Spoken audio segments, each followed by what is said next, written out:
I listened attentively to my honorable colleague, and he wants us to know what measures we are putting in place to deal with the reverse situation. Those who are scamming others, particularly in the West African region, and are transiting through Ghana. We are conscious of that development. It's a two-way affair.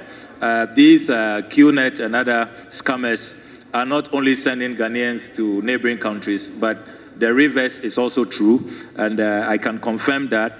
We are working, as I said, in a collaborative effort. So we have Interpol, we have within Ghana, the Immigration Service, National Security. We have a standing committee that is meeting regularly. As I indicated, this year we have held 4 meetings already, and we are really assessing the situation. If care is not taken, this can even degenerate, where they can be recruited into joining terrorist organizations and all of that when they get desperate, because these are people who have been stripped of all their earnings, all their resources, and they are desperate. And so it's a matter that we are paying serious attention to, and I can confirm to you that as a member of the National Security Council, this is a matter that we have discussed quite seriously.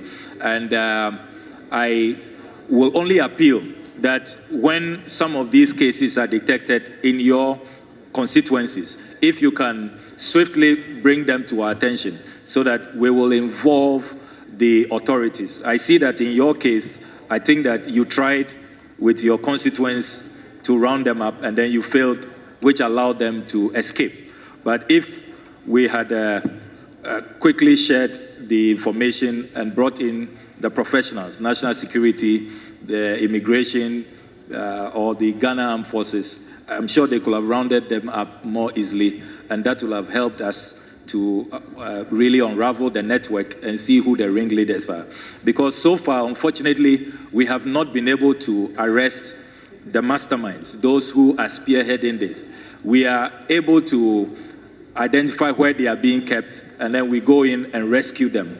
But we will be very, very delighted to get the masterminds, those who are the sponsors and who are the real architects of this fraudulent scheme. So let's share intelligence, and then let's bring in the professionals. I think that will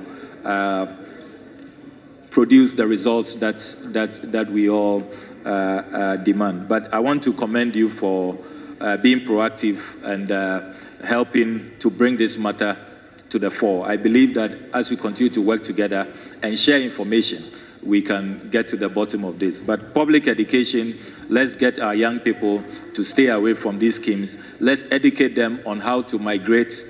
The only way is through regular channels. Go to the embassies, go to the high commissions. It doesn't matter how many times you are refused a visa.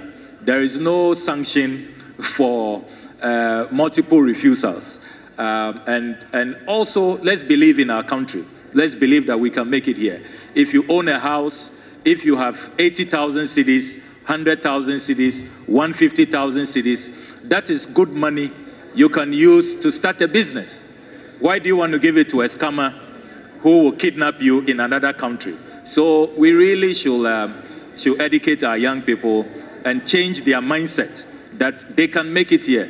Foreigners come here with far less and are able in no time, to become, owners of conglomerates, big companies, and they are employing other people. So let's help in that public education.